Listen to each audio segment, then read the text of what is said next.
You are watching Rahinijat TV with Ilama Sayyid Abdul Basit Bukhari. گفتگو کا عنوان ازواج مطہرات کے حوالے سے ہے۔ نبی پاک صلی اللہ علیہ وآلہ وسلم کی جو شادیوں کی تعداد ہے وہ 11 ہیں۔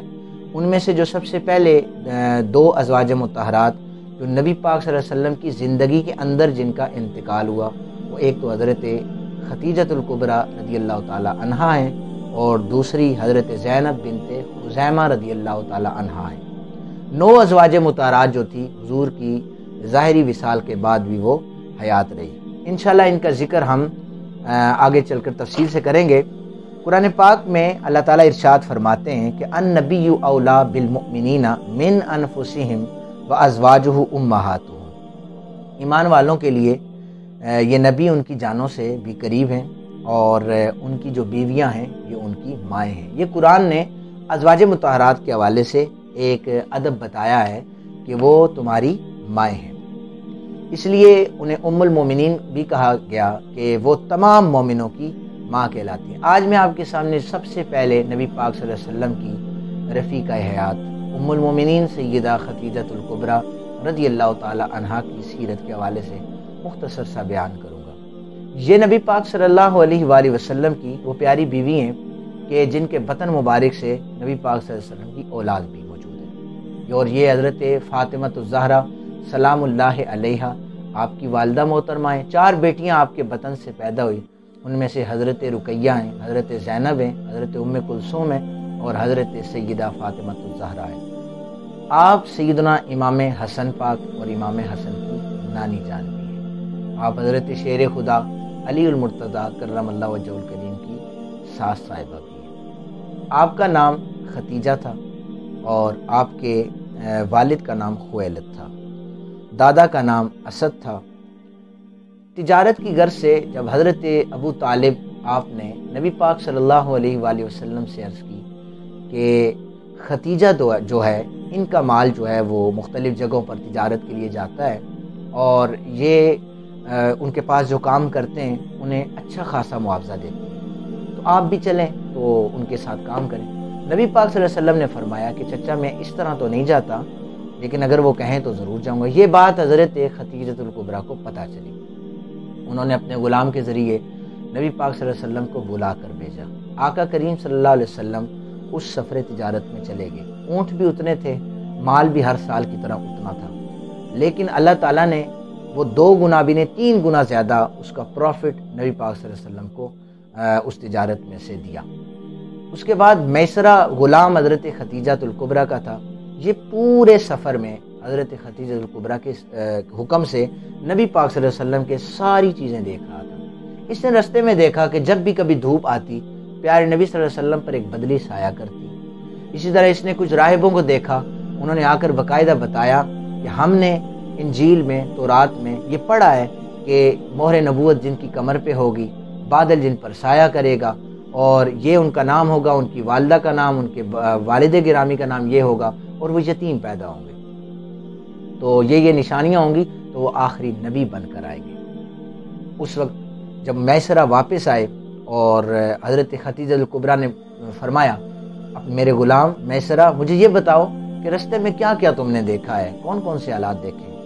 تو میسرہ کہنے لگا کہ میں نے دیکھا ہے جب کبھی گرمی کی شدت زیادہ ہوتی، ریگستانوں سے گزرتے تو ایک بدلی آ کر محمد صلی اللہ علیہ وآلہ وسلم پر سایہ کرتی۔ اس کے بعد حضرت خدیجۃ الکبریٰ نے آقا کریم صلی اللہ علیہ وسلم کو نکاح کا پیغام بھیجا اور دل میں ٹھان لی تھی کہ میں نے اگر اپنے سر کا تاج بنانا ہے تو محمد صلی اللہ علیہ وآلہ وسلم کو بناؤں گی انشاءاللہ۔ اس کے بعد نبی پاک صلی اللہ علیہ وسلم کی یہ وہ پیاری بیوی تھی کہ جتنی بھی تکالیف یا مصائب پریشانیاں نازل ہوتی آقا کریم صلی اللہ علیہ وسلم حضرت خدیجۃ الکبریٰ سے ضرور ان کو شیئر کیا کرتے تھے۔ نبی پاک صلی اللہ علیہ وسلم سے جب حضرت خدیجۃ الکبریٰ کا نکاح ہوا تو آپ کی عمر 40 سال تھی اور آقا کریم صلی اللہ علیہ وسلم کی عمر 25 سال تھی۔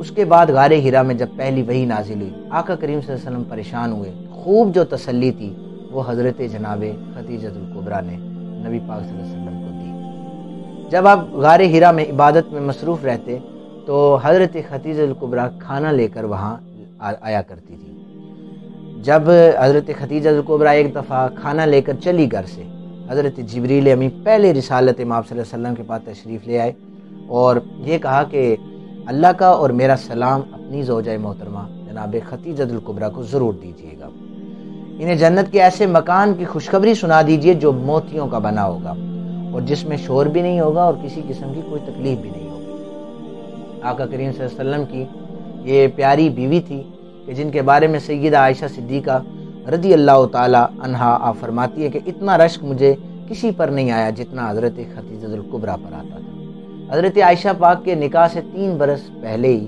آپ کا انتقال ہو چکا تھا، لیکن جب بھی آقا کریم صلی اللہ علیہ وسلم ذکر کرتے تو حضرت خدیجہ کبریٰ کا ذکر کرتے۔ حضرت عائشہ کہتی ہیں کہ میں نے ایک دن کہا یا رسول اللہ صلی اللہ علیہ وآلہ وسلم آپ اس بوڑھی عورت کو بھولتے کیوں نہیں؟ حضور نے فرمایا عائشہ تمہیں نہیں پتا کہ خدیجہ نے اس وقت میری مدد کی جب میرا سہارا بننے والا کوئی نہیں تھا۔ شیب ابی طالب کی گھاٹی میں 7 ہجری سے 10 ہجری تک 3 برس تک وہاں پر محصور کیا گیا تھا، پتے کھا کر گزارا کیا کرتے تھے، لیکن حضرت خدیجہ کبریٰ ملکۃ العرب تھی، سرکار دو عالم صلی اللہ علیہ وسلم کے ساتھ پتے کھا کر گزارا کرتی تھی، کسی قسم کا کوئی نخرہ نہیں تھا کہ میں تو ملکۃ العرب ہوں، میں تو بڑے گھر سے ہوں، نہیں، رسالت امام صلی اللہ علیہ وسلم کے ساتھ پتے کھا کر جناب حضرت خدیجہ کبریٰ نے گزارا کیا۔ جب بھی کوئی چیز آتی آقا کریم صلی اللہ علیہ وسلم فرماتے سب سے پہلے جاؤ میری خدیجہ کبریٰ کی سہیلیوں کو یہ چیز دے کے آؤ۔ نبی پاک صلی اللہ علیہ وسلم کا ان کے ساتھ بے انتہا پیار تھا۔ حضرت خدیجہ کبریٰ نبی پاک صلی اللہ علیہ وسلم کی صحبت میں 25 سال تک رہی۔ آپ کا جب انتقال ہوا تو جنازے کا حکم ابھی نازل نہیں ہوا تھا، آپ کو کفن پہنا کر خود رسالت امام صلی اللہ علیہ وسلم نے قبر مبارک میں اتارا، اور آقا کریم صلی اللہ علیہ وسلم پر جب مشکلات بہت زیادہ تھی تو ایک جناب ابو طالب اور ایک حضرت خدیجہ کبریٰ، ان دونوں نے حضور کا بہت زیادہ ساتھ دیا۔